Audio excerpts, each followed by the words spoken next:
Well, then I don't want to tell you that it's 75 and sunny in Houston. Yeah, thank you so much. Y'all deserve that, though. You really deserve that. You need to have a few nice days. We really do.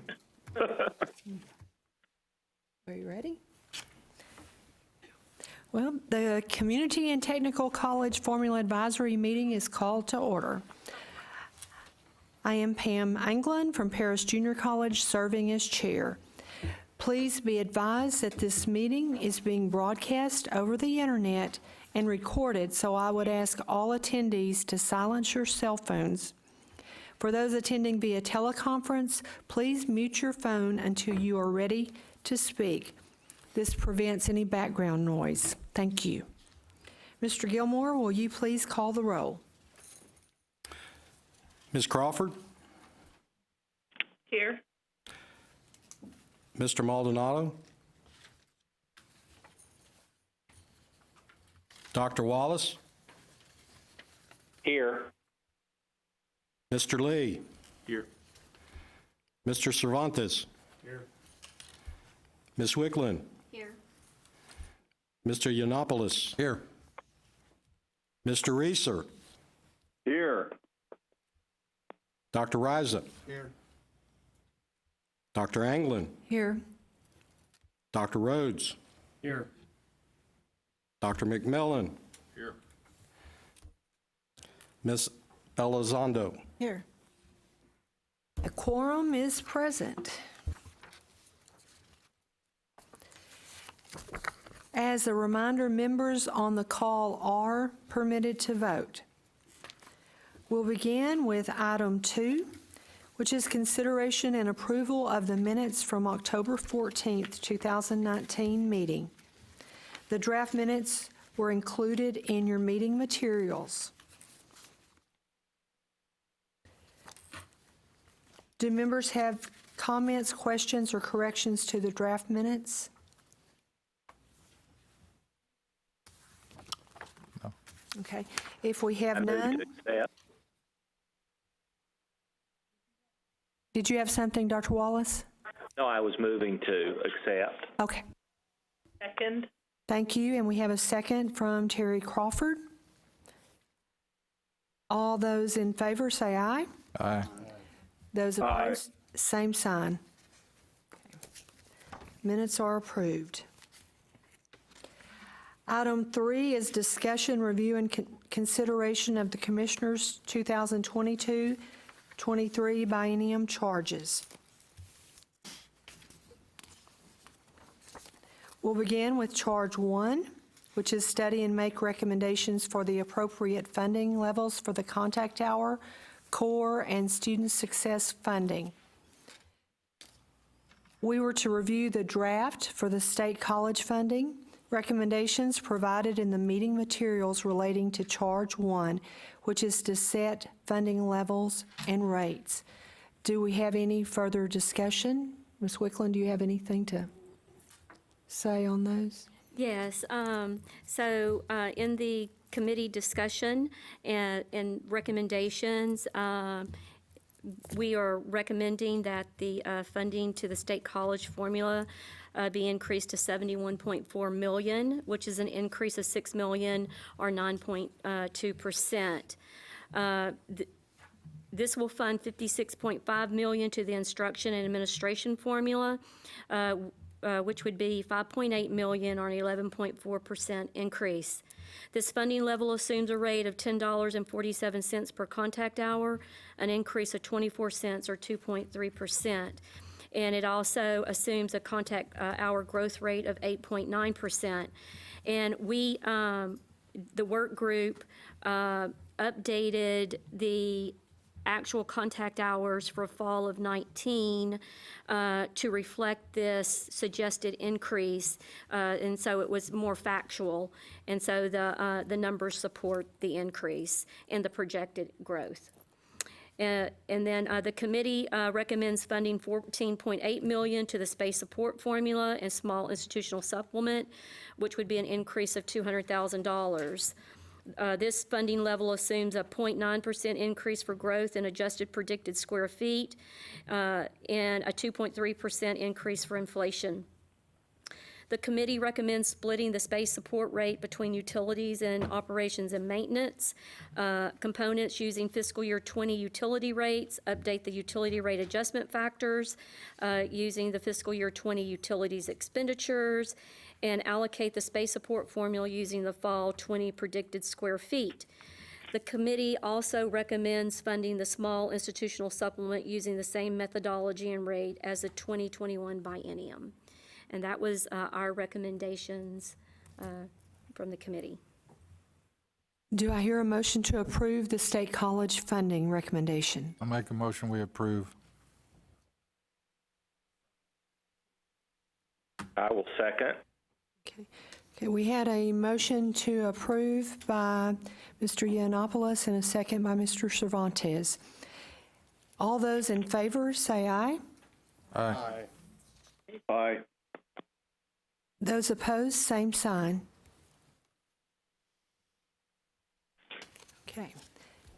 The State College recommendation on funding has been approved to move forward. Ms. Wickland, do you have any updates from the work group for the community colleges? Dr. England, would you like to speak on that? I will go through where we are with the community college funding recommendation.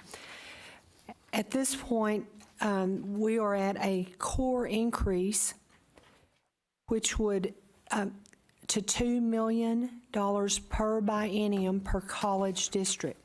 This would be an overall $32 million increase to our funding formula. Increasing success points to $215 per point.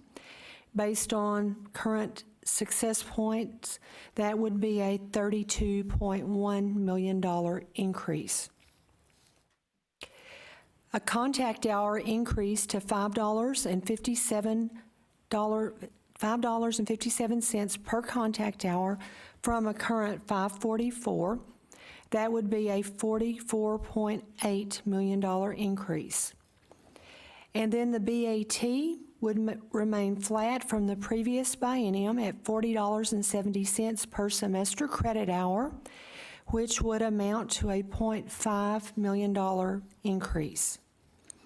The total increase in funding for the community colleges would be $109.4 million. What we will do is make a chart with a listing of items that have happened over the last few years that have caused our core operations to cost more, such as our work with Guided Pathways, Student Success Initiatives, 60 by 30 Texas, dual credit degree plans, requiring additional community college activities in the high school by HB 3, new safety and security requirements that we've had to put in place, new Title IX requirements that we've all had to put in place, the free classes, adding additional areas that students can take classes tuition free, which cost us more.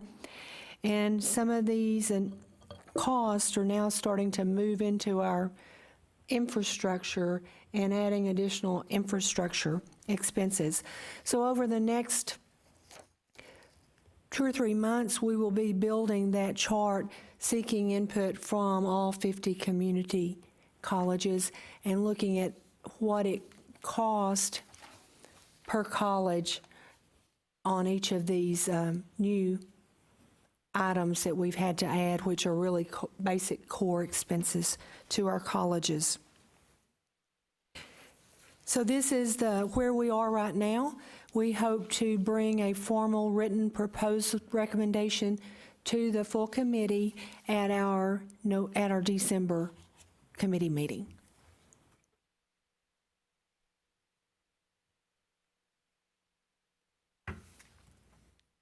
Do we need a motion for accept? Now, we'll have a formal recommendation that will come out in our agenda for the December meeting. Okay. So this is just where what the work group has approved earlier this morning, and then we'll be finalizing the wording of it and starting that work on our list. Dr. England, will you send a list of those items so we don't leave something out? I will. I'll put an email together to go out to all 50 colleges with those items that we've come up with, asking additional items to be added, and then we'll go back, work with the CFOs to ask for estimated cost on those items. Does that sound reasonable to everyone? Yes. Okay.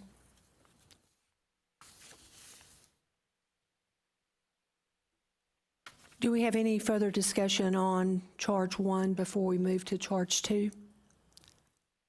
Okay.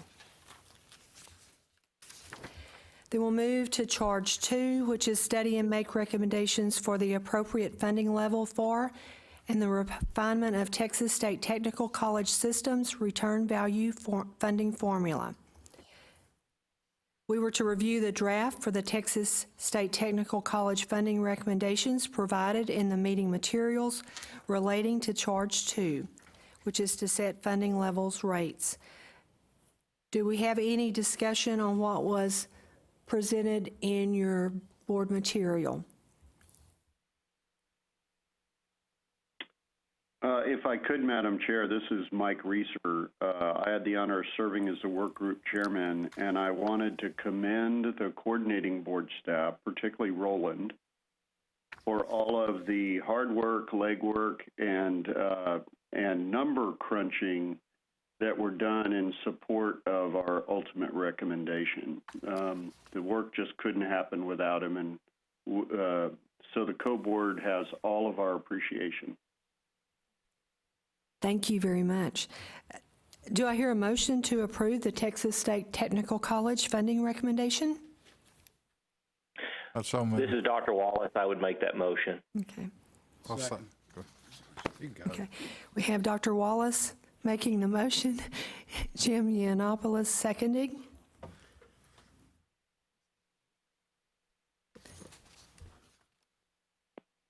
All those in favor say aye.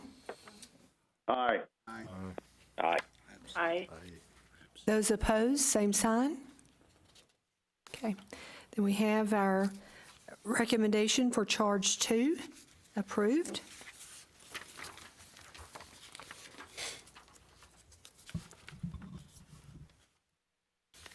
We'll move to charge 3, which is study and make recommendations on the efficacy of critical need fields as they relate to contact hour and success point funding.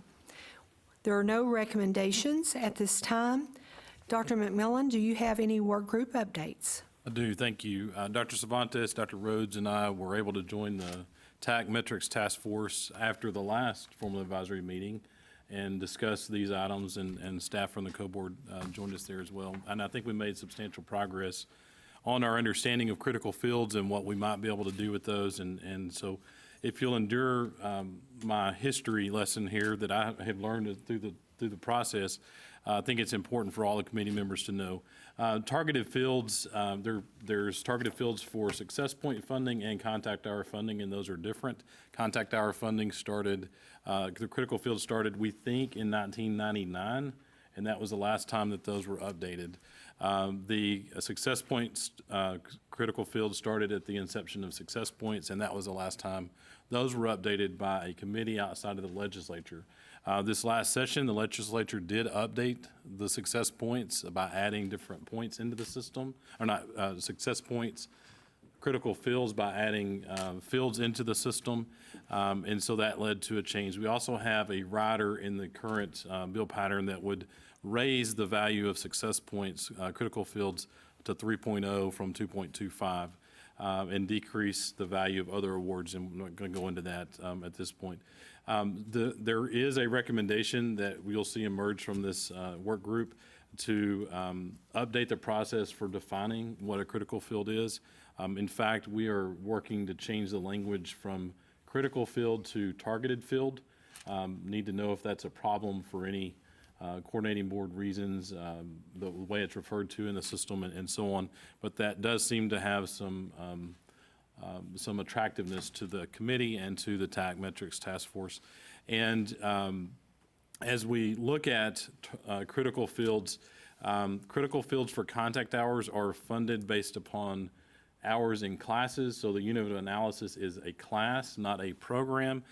Critical fields for success points is based upon completion of a program, and that is a different unit of analysis, so the program. So you actually may have critical field contact hour funding in classes that are not in critical field success point programs, or you may have non-critical field classes in critical field success point classes. It's really confusing, but they're different. They're not the same. And so we looked at that and went into trying to figure out how would we have any recommendation at all without a lot of deeper analysis around critical fields and contact hour funding. And I think the recommendation you'll see coming forward is don't do anything with critical field contact hour funding, formula funding at this point, but you will see a recommendation coming forward on targeted field. I'll start referring to it as targeted fields for success points. And so I want to go into how we would get to that point. A lot of work, as Chancellor Reeser mentioned, the coordinating board staff earlier, same thing is true in this case. A lot of work went into trying to narrow down a methodology to get to a list of fields that we would look at. And as Julie mentions, it's somewhat science and art. And so I'll go through the methodology here.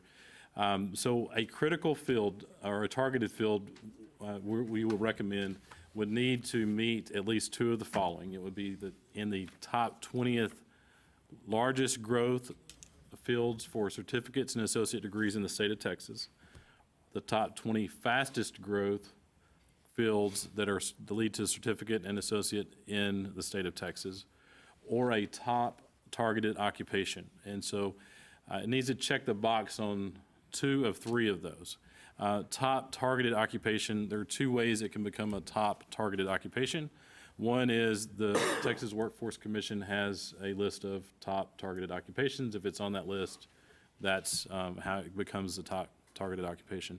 Or 11 workforce boards. If 11 workforce boards have it on their list, then that would be the other way it could check the box for top targeted occupation. So the methodology looked at right now, and the committee may come back with some slight changes as we look through the data and so on, but this looks like it's real promising for us.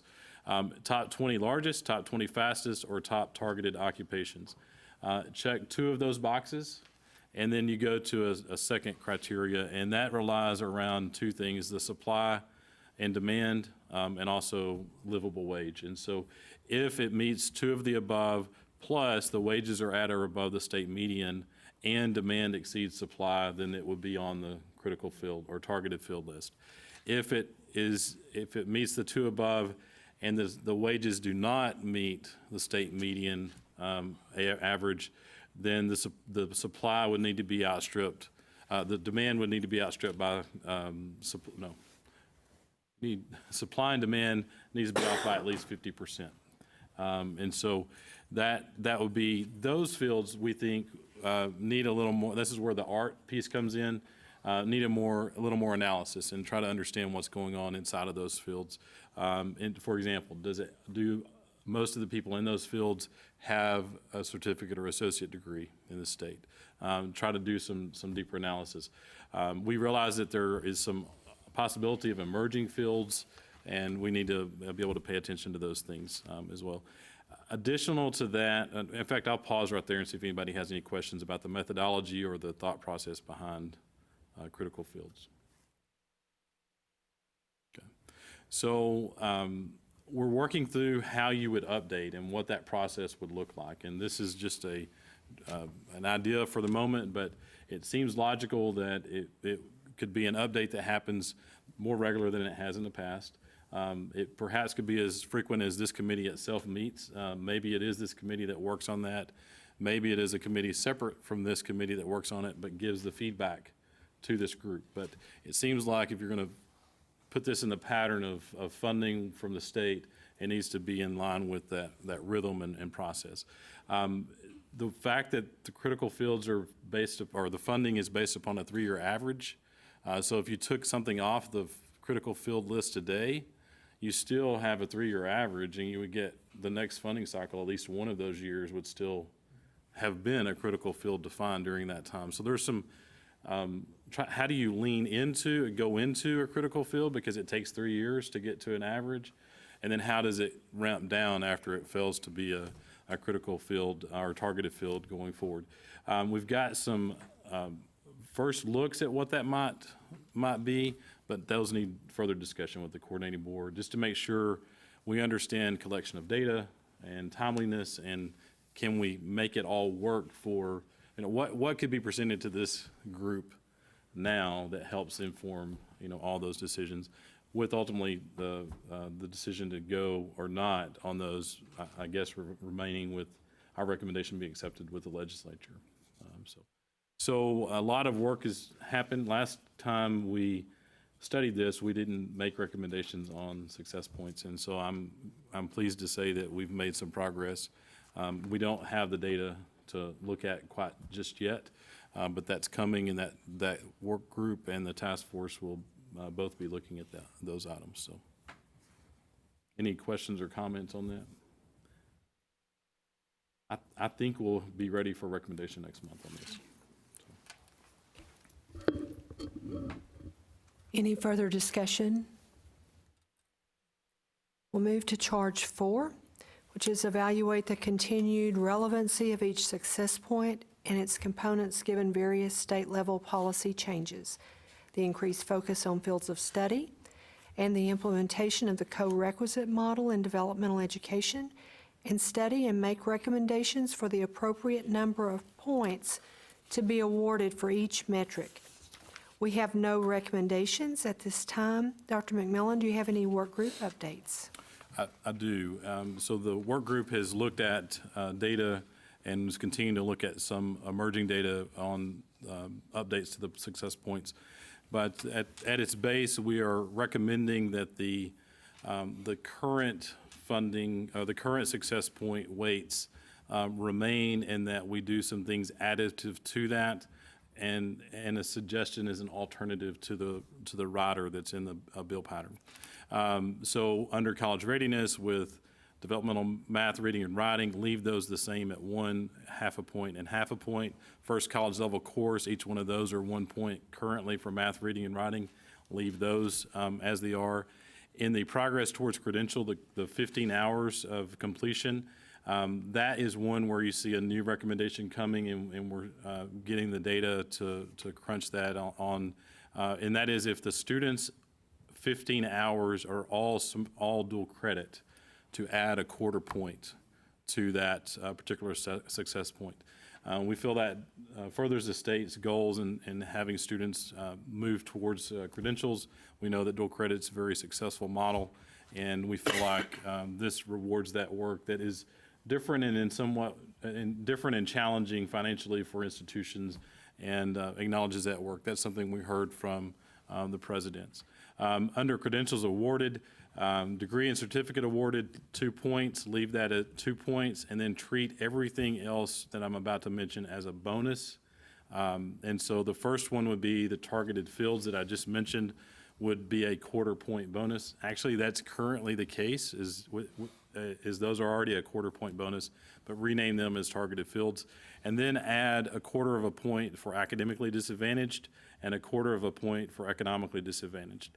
And academically disadvantaged are students who have not, who were, I'm going to say this wrong, Julie, so tell me what our latest version of academically disadvantaged are. My understanding is that you were looking at students who were determined to be not college ready under the Texas Success Initiative coming in, based on however that determination was made, whether it's the TSIA or if they were exempt because they were ready from ACT, SAT, et cetera, they would not be included in that not ready. So our normal definition for that, yeah. So the state definition of not college ready is what we're using. And as she does mention, and as I talked about this with my local team, they said, well, what about the exceptions that we make for students? And really those don't fall in this category. So, but it still recognizes something we're measuring at the state level for college readiness, and it gives us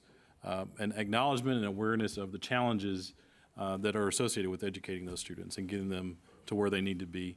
Economically disadvantaged is that they were, and Julie, I want to make sure I've said this right.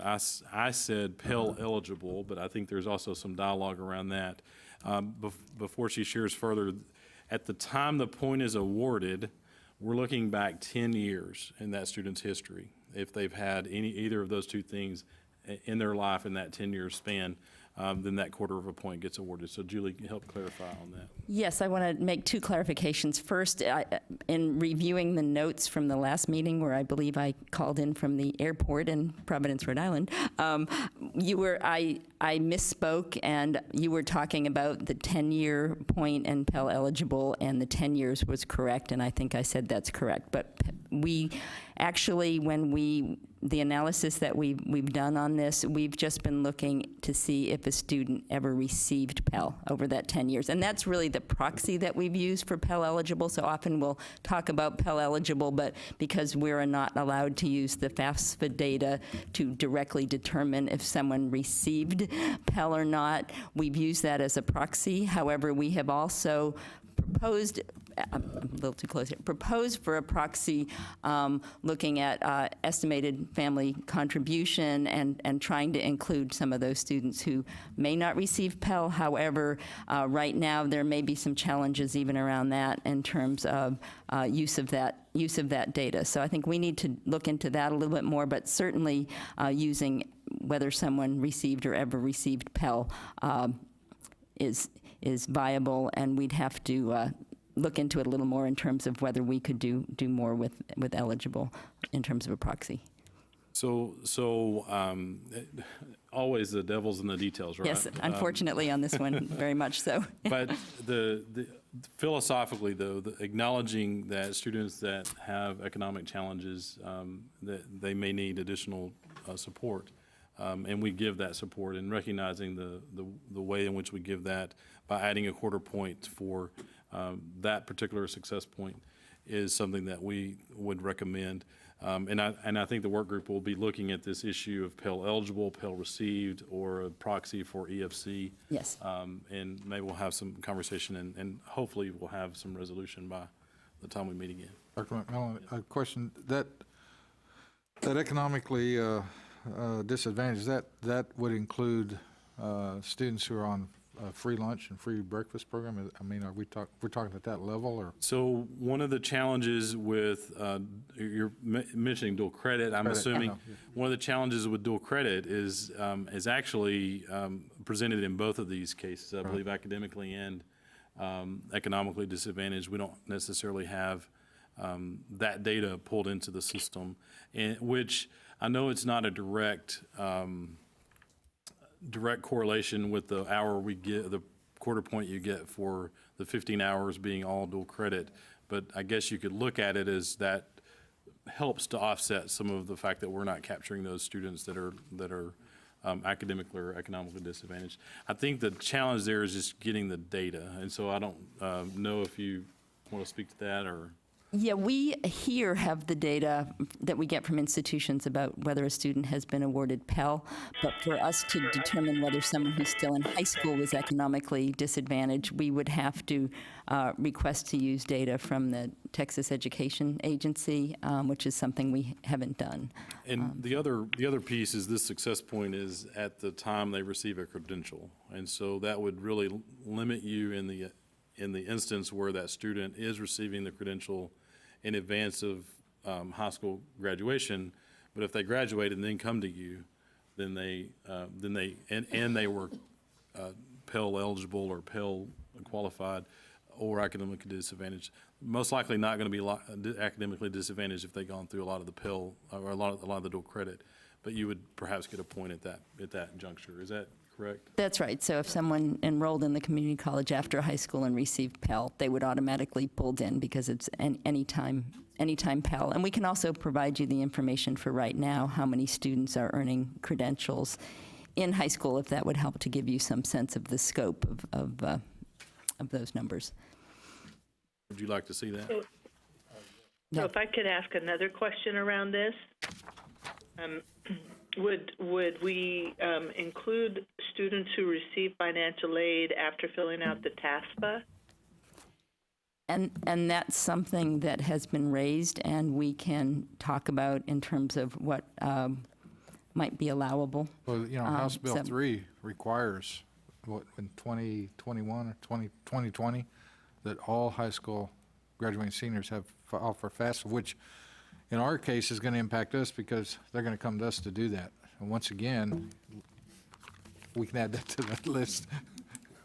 So, yeah. And Terry, thank you for mentioning that, and I'm sorry I didn't recognize you as a valuable member of that work group and the TAC Metrics Task Force. But I think that is what you're talking about, Julie, under looking at a EFC and another proxy for that. And so I don't know the ultimate conclusion of that, but I know I don't know today, but I know that up to 8% of some of our institutions' student bodies may use that or may have the students that potentially would use that. I don't know if that data is true or not, but that's what I've heard from my colleagues. And so that's where the question is coming from. Yeah, and I think it's simply, probably we need to sit down with General Counsel. We can look at what possibly could be used that's derived from TASFA and comes in through our financial aid data set versus what's derived from FAFSA. But there have been some changes in terms of guidance coming from the feds regarding use of FAFSA. So we just want to be sure if, we're moving forward in a way that's legally appropriate in terms of coming up with a proxy. I'd like to go back to my question on the free lunch and free breakfast. And it's gonna have an effect. It's gonna have an impact on all of us. It is on us now and has been for 3 years, because we have to make accommodations for that, for those early college high school students, for their free breakfast and their free lunch. And we're not being asked to provide it, but we're being asked to provide the space, the ability to get the food, and there's standards that they have to meet, that the high school has to meet. So I, in essence, had to give up an entire part of my culinary arts program just for them 2 times a day to feed 800 of those students. So it's going to impact us. I think it's going to impact everybody as they grow into those programs. And I can see us growing into that because there's a lot of money on the table for those ISDs under House Bill 3 to do that. So that's why I asked the question.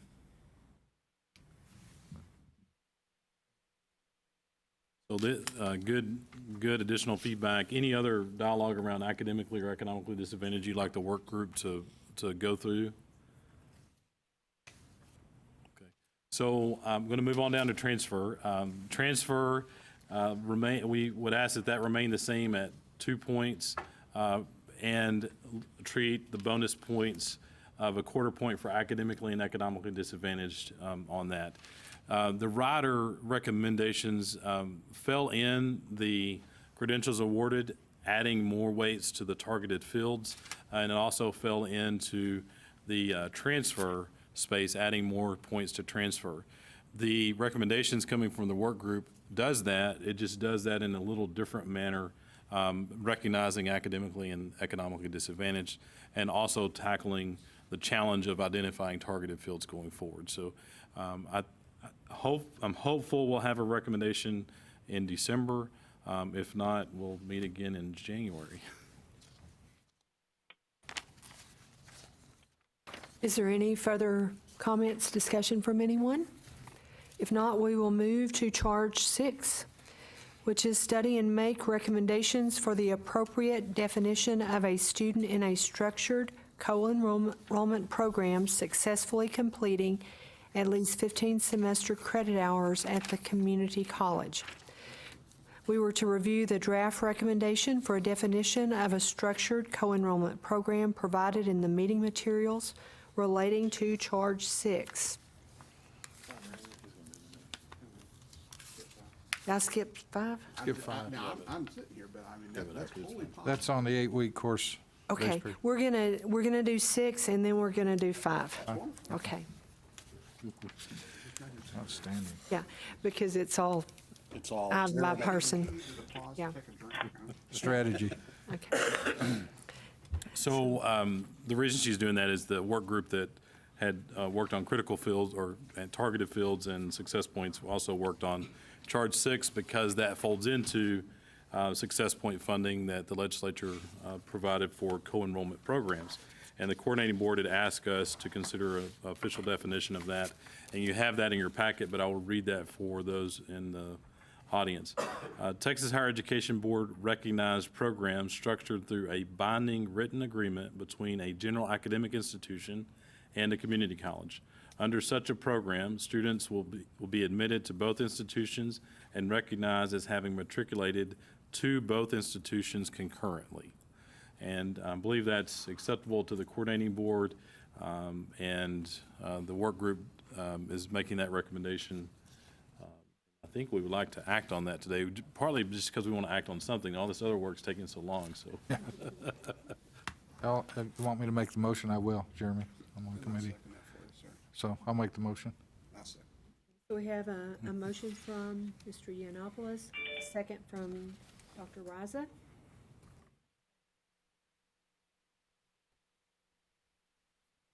All those in favor, say aye. Aye. Those Aye. opposed, same sign.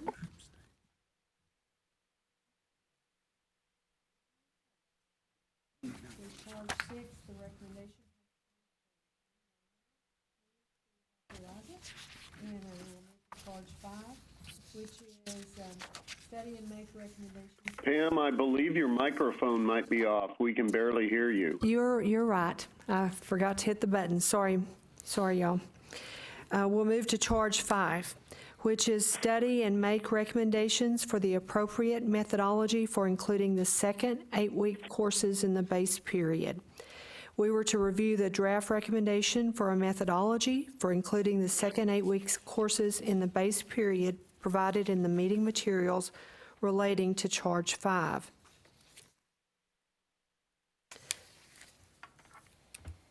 See, Dr. Wallace, Yes. you have any comments on, you chaired the work group? Right. Just a couple of comments. Basically, what you're seeing is a similar approach that we took the last session, last biennium. We talked to several of our colleagues who are heavily involved in 8-week. They believe that to be correct. But I would say that the recommendation is made for this if, in the event, we don't figure out a mechanism for reporting of actuals. If that doesn't become an option, then that is our approach. And so you have that recommendation there. You see all the different initial and final run options. I won't go through those, but I remind the committee it's for the formula funding. There are other considerations in allowing institutions to report 8-week courses on the beginning of the semester, fall and spring CBN reports versus reporting them as flex courses the following semester. We've always had that option allowed. I also, like Mike, applaud the coordinating board on their work on this and helping us put all this together. It's a lot of information, but in this proposal, the coordinating board would provide a truncated report schedule for institutions that wish to include these courses in their fall head count. And I would note that the schedule with 10-week courses followed by 6-week courses would not allow sufficient time for reporting enrollments in 6-week session on the beginning of the semester report.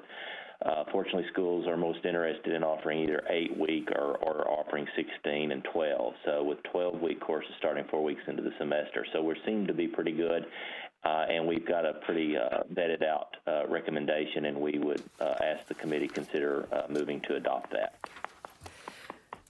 Do I hear a motion to approve the methodology for including the second 8-week courses in the base period? So moved. Okay, Terry Crawford made a motion. Is there a second? Second. Dr. Riza seconded. All those in favor, say aye. Aye. Those opposed, same sign. We have approved the recommendation for charge 5.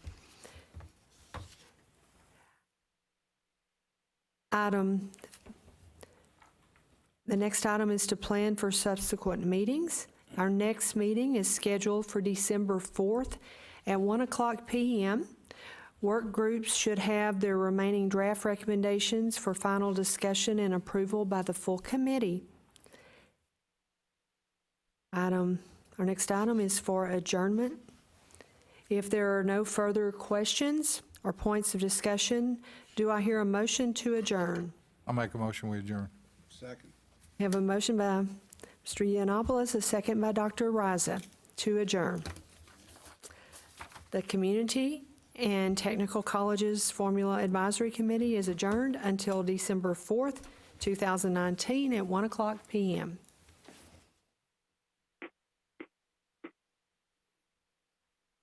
Thank you, everyone.